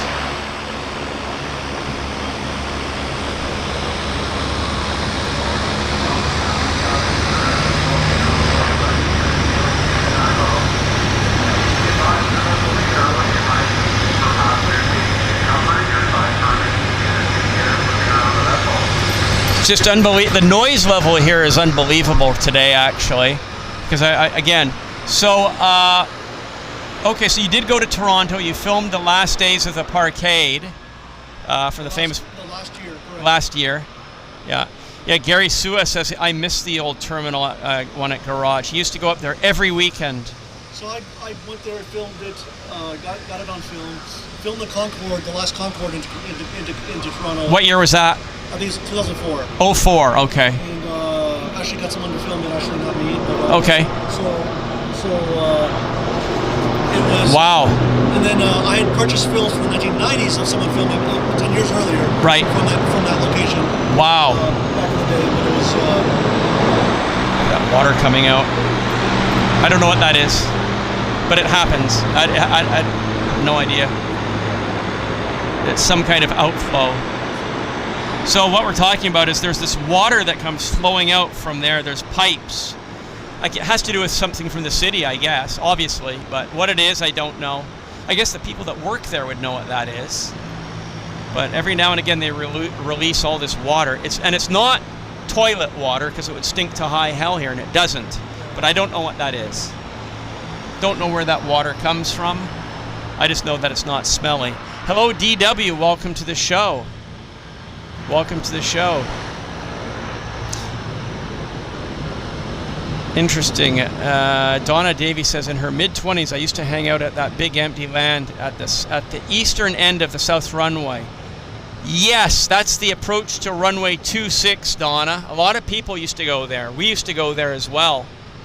It's still there. I mean, you have to climb mounds of dirt, and Maryburg Park is now the better location for that. So, Beetle says, does ATC allot runway numbers for the water? I think they have approximate directions, and Delian asked me what that red ball was in the water. So I think they have some general directions for taking off and landing in the water, but I don't know that they're hard and fast runways. So that's right, Paul. Yeah, that view and the aircraft are coming straight towards you. At runway 26 at Vancouver, when it was only the one runway, you could stand right there and get the jetliners quite low, straight at you. Good old classic CPR DC-8s. So I have a question. Yes. When I was filming at Kaitop Airport in 1998, yes, one of the airlines I flew into was Canadian Pacific 74400. that's right. Canadian, yeah. Where did that fly from? Here, From Vancouver. That's right. So was that a daily flight or? It was daily. Well, it's now Air Canada.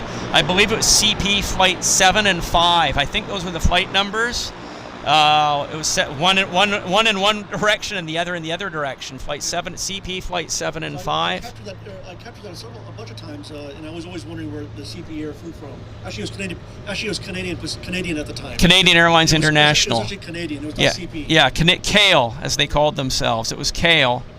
Canadian Airlines International. I flew that airplane. I rode that 747 on the checkerboard approach. You did? Okay. I did that. I had that. I've got the checkerboard approach in my logbook on the Canadian 47-400, and I also did it on an Air Canada 47-400 as well. Believe it or not. Air Canada fly to Hong Kong? Yes, briefly in the mid-90s. I never saw them. Because they had a couple of, they bought two 747, or I think it was two. Okay. They bought two especially for that run, to compete against Canadian. How long? 2 years? Okay. 3 years, maybe. I never knew that because I've purchased a lot of film from Hong Kong, and I've never seen a Canadian. Yeah, it's been there. To my recollection, I never did. Wait a minute. I might have. When was Canadian purchased? When was CP? When was Canadian purchased from Air Canada? Early 2000s. No, I would have missed. Okay, no, then there's yeah. So when Air Canada started the Hong Kong service with the 47s, they put big titles on it. Eve and I are going to Hong Kong. Okay, I never knew that. Yeah. Okay. Yeah. So interesting. So and you photographed at the New York airports quite a bit. I did that too. JFK, New York. I actually did a lot of photographs of those when I was in high school. Okay. Because I went to high school in New York. Is that when you knew Joe Price? That's how I got to know Joe Price. Okay. Not knew him personally, but of him. Knew him. Yeah. And that's how. But that's when I was doing prints because I couldn't afford a video camera. Right. So I was doing prints first, and then as my dreams expanded, I got into video, film. So you were going to what grade were you in? Boy, it was like I started taking pictures when I was young. But when you lived in New York. Oh, I was there when I was 10th grade. 10th grade. Okay. Yeah. Okay. 11th grade. Grade 10 and 11. Yeah, okay. So 10, 11, 12 actually. Right. And where did you live prior to that? Well, actually, I went to boarding school in New York. I was living in Africa. Okay. So with your family, your parents? My parents, yeah. Okay. So my parents were with the U.S. Embassy. Okay. Was your I was going to ask you. Well, something to do with your. Okay, I was going to ask if your dad worked in aviation. You just told me no. He was in No, he was not in the aviation. Both of your parents were embassy staff. They were, yeah. Basically, they were. Long story short, they were, yeah. Okay, so were you interested in aviation at that age when you lived in Africa? Very interested, but never had a chance to really touch it. Okay. And that's kind of what kept me. That's why when I had a chance to do it, I decided to go all out into what I'm doing now. Yes. Okay. Because in Africa we did not have a chance to really do things and be around it. So the best we could do was for me was dreaming about it. Right. Nowadays people are lucky; they could go on streaming and they could see everything instantly. But back at one time, you would have to dream about it.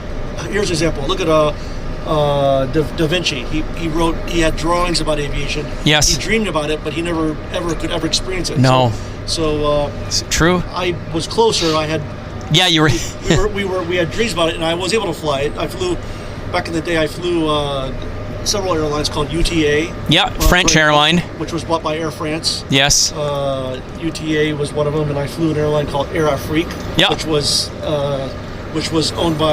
managed by UTA, maintenance-wise in Paris, but they were run by the West African countries. They were long gone. But, yes. But they had a beautiful color of a jade green color. Yes.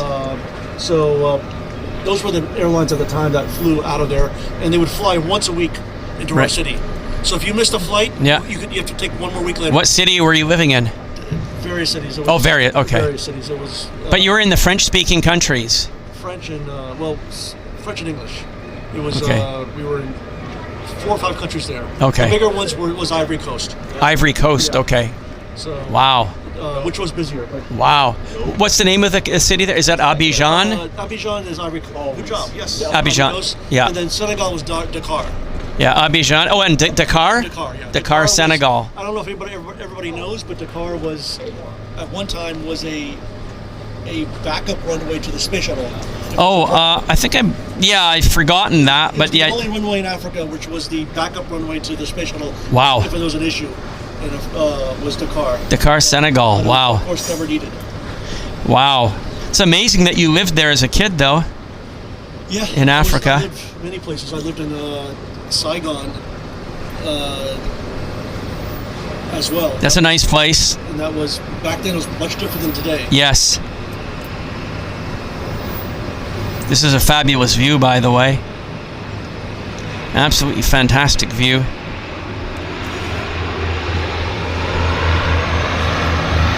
Wow. Stunning, stunning, beautiful. Effortless, actually. That's nice. Wow, yeah, so Delian, you've lived in some amazing places, for sure. Unbelievable. So I could tell you some of the most amazing places I've been to would have to be Lukla. Oh, Lukla, Nepal, yes. Nepal would be one of them. With the slanted runway. Have you been there? When were you in Lukla last? 2018. Okay. Then I was in South Sudan during a war, which had an amazing amount of traffic of aircraft. Were you able to film it, or you were? I was able to film it a little bit because it was very restricted. Yes. Because I was there doing branding for Ethiopian Airlines, they allowed me to do some filming and some. We captured the cockpit approach. Yes. Into South Sudan, and but that was something new. A very unique experience. Wow. Of course, I told you earlier, one of my most unique experiences was going to the Arctic Circle and going to the Great Canada North of a city called Iqaluit. Yes. That's right. So yeah, Delian spent a lot of time in Iqaluit with the A380 testing. It was a deep freeze testing. Wow. And it was definitely cold as advertised. Yeah. How long were you there? A week in Iqaluit, yeah. We went through a blizzard and everything. I experienced it all. So it was very, very interesting. It was an expensive destination. Yes. I thought about like 18 years ago paying $25 for a Subway sandwich. Oh my God. So 25 years ago it was $25. For a Subway sandwich. Yeah. But I paid it. Yeah, you did it because you. So it was. I'm not sure the subway's still there, but Probably it is. Probably. Wow. And I'd have to say, Kai Tak Airport, Hong Kong, was got to be one of the best. Oh yeah, of all yeah. time. I mean, Kai Tak was one of my favorite airports as well. The best of all, probably my favorite of all time. I loved Kai Tak Airport. But at Lukla, it's easy to film there because it's a small little village beside the runway. We got permission. I got permission to film with the airline. Yeah. So it was very easy. I did an interview on the runway. Yes. And that you can find on YouTube. So, but yeah, it was a beautiful experience. There's several other experiences in my history when I was a kid growing up that will match these places. I would say Miami Airport in the early 1990s was a phenomenal place. Yes. Miami had modern and new jets and old jets and props. JFK Airport in the early 90s was fantastic. That's when they had all the 747s, all the wide bodies. Yeah. Then you go to, I'd say, Tokyo before the 20 years ago, up to 20 years ago, Tokyo was an amazing airport in terms of what they had. It was all jumbo jets. Yeah, all jumbo jets. All yeah. jumbo jets. Now there's no more jumbo jets except for Lufthansa. Yeah, now you'd be lucky to get a jumbo jet. Yeah, it's unbelievable. And I have to say, Bangkok was a phenomenal airport in the. Let's stand here and see if we can put 2000s. ourselves on camera. We can chit chat. Hang on. And yeah, so okay. I was going to ask you about Lukla Airport. Did you overnight at Lukla? 3 or 4 nights. Actually, we got stuck there because we flew in there. Yeah. And basically, I was branding with the airline called Tara Air. Yes. And we were branding the airline, working with the airline, filming it. Then we were trying to leave, but we got stuck because for 3 days there was fog. Okay. So we couldn't get out. Oh. So basically, it got to a point where it was actually so long that we weren't sure how long we would get out. We were considering hiring a helicopter. Yes. Which you could fly, called Dynasty Air, from there back to the town, but it would be like about $1,500 a one way. Okay. So that was being considered, and but we eventually got out. Right. In fact, the airline was very nice. They knew we had to get out, so even though they had passengers, they got us out on the very first flight out of there. Wow. As soon as the airport reopened. Is it an expensive place to stay? It's a unique experience because there was, at that time, there was no hot water. Right. So all the showers you took were freezing. I'm talking about like ice cold freezing. We're talking Lukla, which is at 17,000 feet above ground level, and it's in Nepal. Actually, Lukla is about 10,000. 10,000 feet. Okay. But to get to base camp, which is where it's the gateway to Mount Everest. Right. So to get Yeah. to base camp, which is 17,000 feet, that's okay. That's what you're probably thinking about. Okay. But Lukla is about 10,000 feet up. Okay. You do have trouble breathing a little bit. Right. But it's got a small town there. It's kind of limited. Yeah, but it's not super expensive because you're in Nepal, right? No, it's not. That's the great thing about Nepal. And they don't have spiders at that altitude. You're not going to have. Absolutely not. But they have a Starbucks copy. Okay, amazing. Which is copyright infringement, but they let it go. That's funny. Yeah. It's not owned by Seattle-based Starbucks. No, it's a Starbucks copy. That's same funny. Color, same everything, but it's too far away to get after. So if we want to open a McDonald's, we could do it there too. So that's anyways, funny. Yeah. So or Sony I Pictures. I should say if we want to open a what's that coffee chain around here in Canada? Oh, Tim Hortons. Yeah, that's right. We could open a Tim Hortons there. Yeah, in Lukla. And I think or in Nepal. I think we'd be fine. That's funny. But anyways, hang on. Whoop. Let's see if.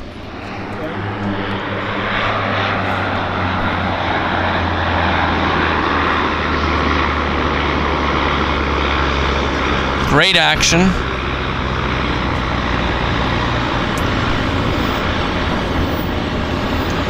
Okay, we're talking about.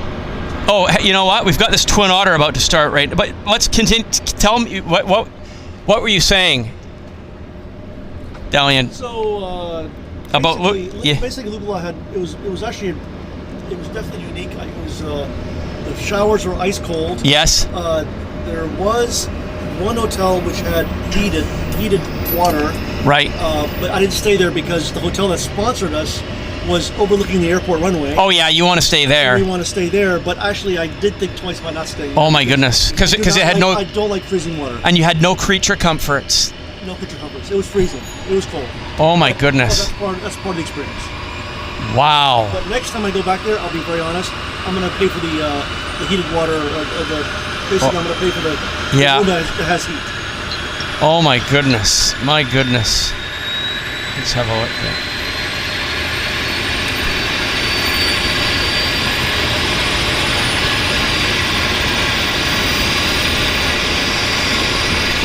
So Henry, when was your first airplane flight? Probably to Honolulu in the 60s, I would say. What age? 3, 4, in the 3, yeah. Yeah. Okay. So it would have been around 67, 68. Remember that? I don't remember it, no. But What's the first airplane flight you remember? I remember Air Canada Viscount and Vanguard flights and DC-8 flights in the late 60s going to Ottawa. And I remember flying Air Canada Viscounts between Toronto and Ottawa, back and forth, very clearly, yeah. You used to live in Toronto? No, my mother's family's from Ottawa, so we used to go there to visit my grandparents in the 60s. So, and then my dad's brother moved to Hawaii in 66 from England. He immigrated as a doctor. So during my childhood, we always went to Hawaii, and we always went to Ottawa. Are you still there? They're deceased. The grandparents are deceased, but my uncle still lives in Honolulu, yes. Yeah.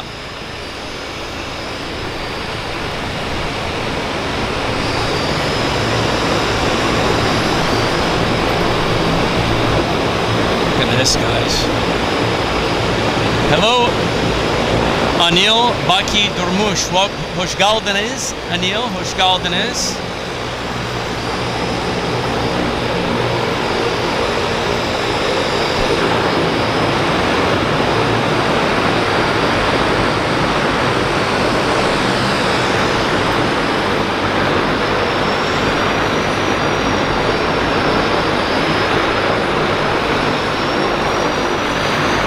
Look how they back that airplane up.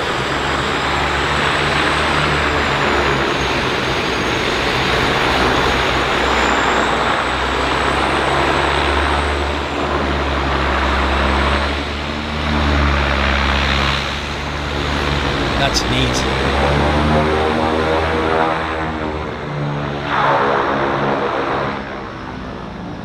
Wow. Wow. What? So, Delian, what about you? What was your first flight that you remembered? I actually can't remember my first You can't? Nah. I've been so many flights, I can't remember. So I'm asking a question which I'm the pot calling tea kettle black here, because I don't remember what my Yeah, what my I know some of my first flights. Yeah. I know. Actually don't remember at all my first flights at all.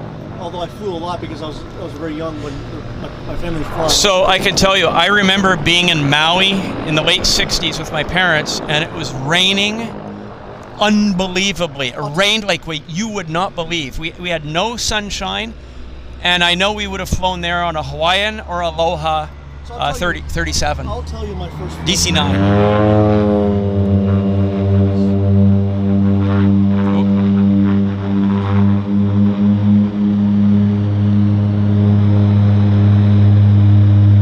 Talking about our first flights here.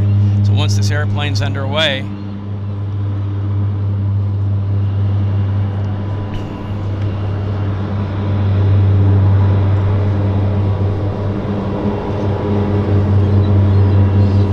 so Delian, you were saying about first flights? My first flights I can remember, probably I have to say, believe it or not, was a C-130. Oh, Charlie 130 Hercules. And a, believe it or not, Transall. Both were in war conditions. Wow, French. So French Air Force. C-160. Yeah, correct. Because we got evacuated because of war occurred, and we were evacuated by the French. So when I was very young, so I remember the flights that were generally from a traumatic time frame. Right. Not traumatic for me. And so these were my first flights I really recall. Wow, and whose Hercules was it?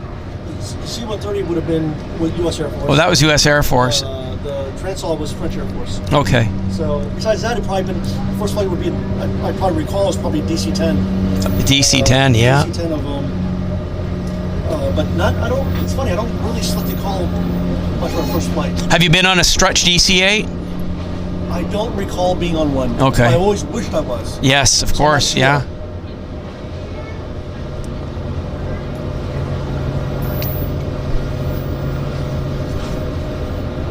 Oh, sorry. Yeah, growing up here in Vancouver, I had a lot of DC-8 flights because both Air Canada and CP Air had DC-8 fleets, short and stretch. And I do remember a flight from Honolulu to Vancouver, a night flight on a stretch DC-8, and it was turbulent as hell, and we were seated in the back. And I remember looking forward, and you could see the fuselage flex. It was just quite a weird thing to see. But you could actually see the fuselage moving. Wow, because that's gotta be a little scary. Yeah, it is. But that was the design of the DC-8. I never knew that. Yeah, cabin crew, DC-8 cabin crew will tell you that. I never realized. If you're seated at the back, you could see that. That's you could. A story that I could talk to you about. The future. Yeah, and I've seen it with my own eyes. I did not know that. Yeah, that would have scared me. Yeah, it was something. It was something weird to see. Okay, I think we can stand right here again. I'll tell you what. The 777-300 doesn't do that. No modern day airplane has. Because if it is, I will not be flying it. So. Yeah, so no modern day airplane that I am aware of has. There's no modern day airplane that you're seated at the back and you can see the airplane flexing around. But with the stretch DC-8, it was a very long fuselage, narrow bodied, is 3 and 3. So again, you could see in turbulence, you could see the fuselage bending. Boy, I never realized on a stretch you learn 8. Something every day, guys. Yeah, I've seen it with my own eyes. It's something different for sure. I never knew that. I always wanted to fly that because I had pictures of it, but I never had a chance to fly. Yeah, stretch 8. I think it was what. DC-8 63? Yeah, 61 and 63. Is that what it was? Yeah. Yeah, so, CP had the 63s. I remember. Didn't Garuda have them too? Or were they have the regular short DC-8s? body 8s? Oh, they had the short. Okay. Yeah, short. Garuda had short body 8s. Hawaiian had it, right? Oh, in the 80s, late 80s, early 90s, Hawaiian had a stretch 8 and a 62. Yeah, that's what I thought. I remember. Yes. There's not many airlines that had it. No. United had a bunch. United had a bunch. Because they I remember they were their last flights were early 90s. They're 70 series. That's right, 73s. We got re-engined. Yeah, they were re-engined, and they United would have retired their re-engined DC-8s in about some 92, 93 in that time frame. We've got another lander.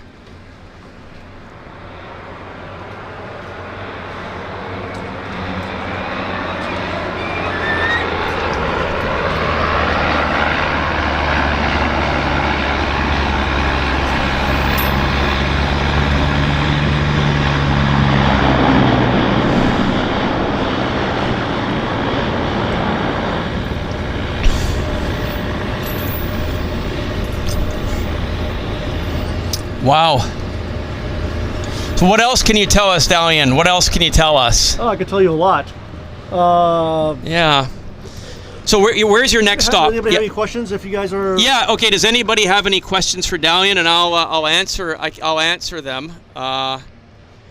So just feel free to. Well, let's see if anybody has any questions. I'll ask. So where's your next stop?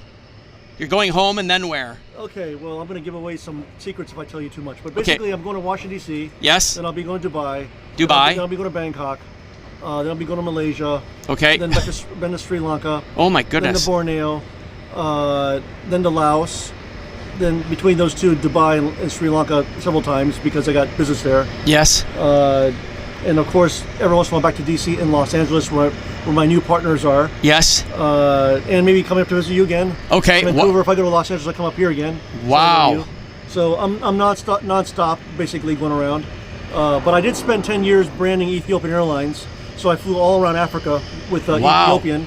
Wow. So as part of what I did, so I love Africa. So that was a contract position that you had working for them. We had a basic contract where we were branding them, and basically, if you ever fly Ethiopia's a very good airline, by the way, guys. When I started to brand them, filming them, there were 30 aircraft. Now they have almost 200. So basically, my job was to film their routes, right. Film all their branding shots for their colors, the interior service, and if you fly the airline, you'll see a lot of like the planes taking off or the marquee shots. That's us. That's our team, myself, that filmed it. Wow. So I did the same thing with Thai Airways. When did you do the Thai Airways work? When they got the 380. Okay. 2008. Okay. 9, like that time frame. Okay. Yeah. So And I've started doing it with several other airlines now coming up soon, including Sri Lankan Airlines actually. Right. Okay. So they're asking me to bring Airflix to Sri Lanka, at least the travel part of it. Yes. That's why. So Wow. So there's a lot going on. There's other things happening as well besides Right. that. Okay. But they're still developing, and I personally have always, one of the places I've always wanted to do, but I don't want to do it in a hurry, was actually I always want to spend time filming Maldivian. There's 2 airlines in Maldives, actually seaplane, 2 major airlines. There's 3 airlines that I know about, but one's called Manta. Okay. The famous one's Maldivian, but there's also a Trans-Maldivian. Right. Maldivian and Trans-Maldivian. And Okay. there's one called Manta Air. It's a huge seaplane, massive seaplane base of airlines there. And I've always wanted to spend like a month there to film and capture all the colors there, but it's not because it's it requires a special budget, let's just say. Yes. Because the costs of doing something like this are quite hefty. Yes. And so what I feel like doing sometimes doesn't happen quite the way I want. Okay. So even if you get the airline support, like the airline was flying me to different locations, Maldivian was flying me, I got good stuff, but I didn't have a chance to film their base. You could probably do it right here very well with the airline if they want to. Yes. But Maldivian was very exotic. Okay. On that. Now I did film an airline in the Philippines for about 3 months back in 2017, 2018. So, and then there was another airline they told me about in Indonesia that was an operator, but that airline I don't know. Okay. On that. So back to where I'm going basically is I'm spending a lot of time in Middle East Asia for right now. Right. And do you have a home in Dubai, or an apartment, or you a base? Not officially. Not officially. Not Okay. officially. Not officially. Not yet. Not yet. But to make a long story short, is they want to bring the Dubai. There are some investors in Dubai that want to bring Airflix to Dubai because aviation is actually a very important part of the Middle East. Right. So it's as you know, there's major airlines in the Middle East. So aviation's a big part of that. So the Dubai shows every 2 years. It's actually this November. So they're thinking about bringing Airflix into Dubai. Actually, they're forming a company now called Airflix Middle East right now. Okay. So we're doing the legal paperwork. Good. Okay.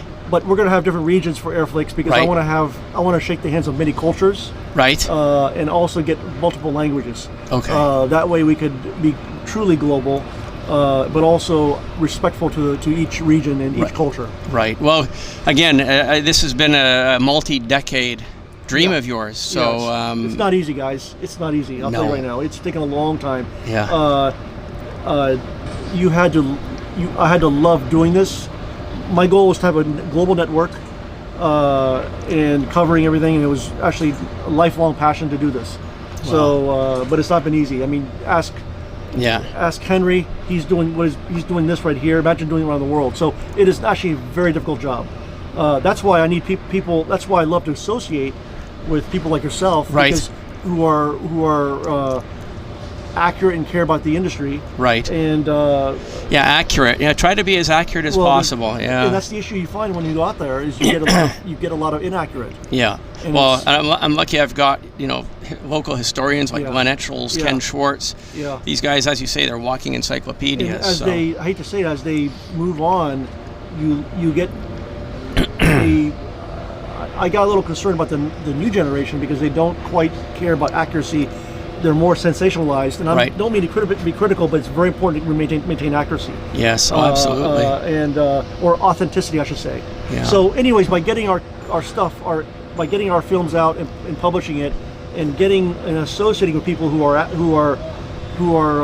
I'll just say aficionados, it forms a good roots of a network that is to be necessary. Wow. Well, let's watch our final departure of the show, and definitely wishing you nothing but terrific success, Delian.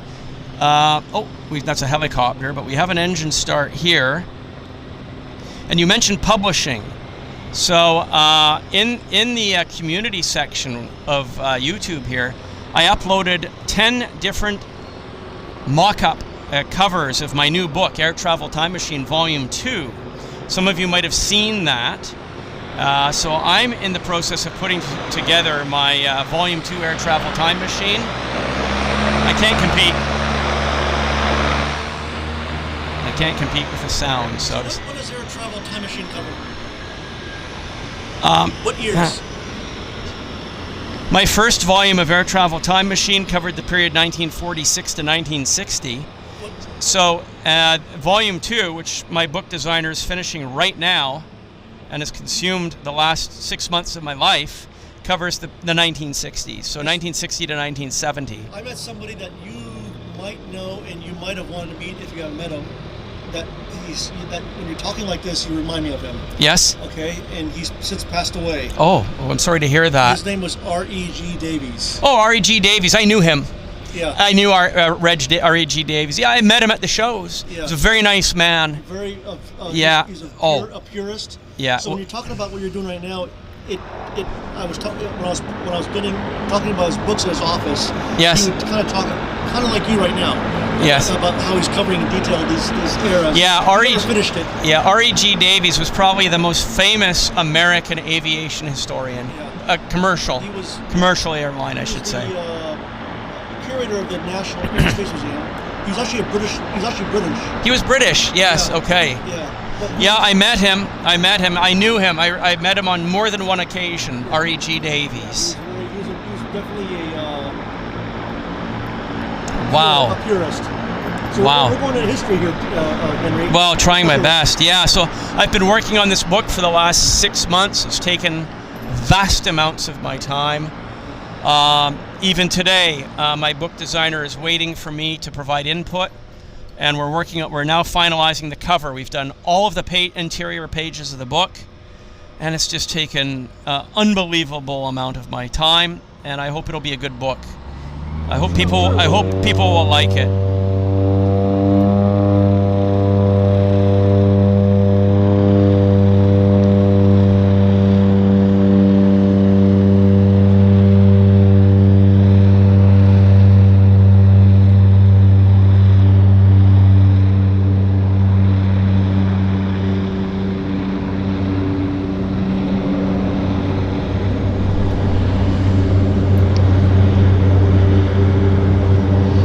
Right step. Do you see him lean the airplane over with the control column? He just put that right wing there more into the water. He pulled the left float out of the water and got that airplane up and away.